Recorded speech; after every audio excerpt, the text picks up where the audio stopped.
les méchants s'élèvent, Dieu cherche des justes qui tiennent ferme. Bien-aimés du Seigneur, shalom et soyez les bienvenus. Aujourd'hui, nous nous inspirons de Psaume 12, le 8e verset. Les méchants se promènent de toutes parts quand la bassesse règne parmi les fils de l'homme. Un constat douloureux, un monde où le mal devient normal. Le psalmiste fait un constat lucide, presque choquant. Les méchants circulent librement. La bassesse est honorée. Le mal devient une norme sociale. Ce verset ne parle pas seulement de son époque, il parle aussi de la nôtre. Aujourd'hui, le mensonge est applaudi, l'injustice est tolérée, la corruption est banalisée. La vérité dérange. Ce qui devrait être honteux devient acceptable même dans l'Église. Ce qui devrait être rejeté est célébré au sein de l'Église. C'est cela la bassesse qui règne. Le renversement de valeurs quand le bien devient suspect. Le verset ne dit pas seulement que les méchants existent, il dit qu'ils se promènent librement. Cela signifie qu'ils ne se cachent plus. Ils agissent sans crainte, ils dominent les espaces spirituels et pendant ce temps, le juste est marginalisé. Celui qui dit la vérité est rejeté. Celui qui marche dans la droiture est incompris. Nous vivons une époque où le mal est brillant et le bien est souvent silencieux. Une question profonde: où sont les justes? Face à ce constat, une question surgit. Où sont ceux qui résistent? Où sont ceux qui tiennent ferme dans la vérité et la justice? Dieu ne cherche pas une foule parfaite. Il cherche des hommes et des femmes fidèles, même dans un monde corrompu. Il y avait un Noé, il y avait un Daniel et il y avait aussi un Joseph. Dieu travaille toujours avec un reste fidèle. L'appel à ne pas se conformer. Ce verset est aussi un avertissement. Ne te laisse pas entraîner. Ne normalise pas le mal. Ne t'adapte pas à la corruption. Car il est facile de dire tout le monde le fait, moi aussi je le fais. Mais Dieu nous appelle à autre chose.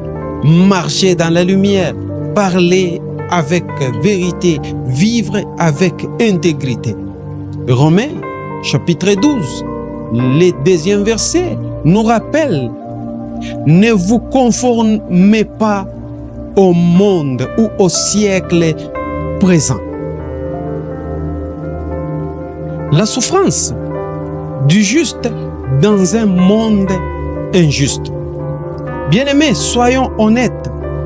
Vivre droit dans un monde tordu fait mal, tu peux être rejeté, tu peux être incompris, tu peux être attaqué de tous bords. Mais ces versets nous montrent que ce n'est pas toi qui es bizarre, c'est le monde qui est déréglé. L'espérance, Dieu voit et Dieu agit. Même si les méchants prospèrent en apparence, Dieu n'est ni aveugle ni silencieux. Juste avant ces versets, le psaume nous montre que Dieu entend les cris des opprimés. Dieu s'élève pour défendre les humbles.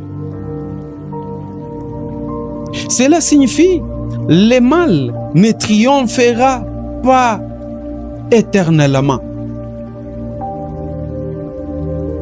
Application personnelle pour ce verset: être une lumière dans l'obscurité face à ce monde. Dieu te pose une question. Vas-tu suivre la foule ou vas-tu rester fidèle à lui? Tu es appelé à être une voix de vérité, une lumière dans les ténèbres, un témoin de justice, même si tu es seul. Une seule lumière suffit pour percer l'obscurité. En conclusion, oui, les méchants se promènent. Oui, la bassesse semble régner, mais au milieu de ces chaos, Dieu cherche encore des cœurs droits pour lui rester fidèle et servir son peuple honnêtement. Peut-être que tu souffres parce que tu refuses de te corrompre. Peut-être que tu es rejeté parce que tu dis la vérité et tu vis la justice de Dieu. Mais écoutez ceci, Dieu voit ta fidélité. Dieu honore ta droiture. Dieu se souvient de toi. Prions. Seigneur Jésus-Christ, dans un monde où le mal semble dominer, donne-nous la force de rester fidèle à toi. Quand la bassesse règne, fais de nous des hommes et des femmes de vérité et de justice. Quand les méchants s'élèvent, donne-nous le courage de ne pas fléchir devant eux. Fais de nous des lumières dans l'obscurité de ce monde et des témoins de ta justice. Au nom puissant de Jésus-Christ, notre Seigneur. Amen. Bien-aimés, si vous avez aimé la vidéo, veuillez la partager avec les autres. Et si vous n'êtes pas encore abonné, veuillez vous abonner. Que Dieu vous bénisse.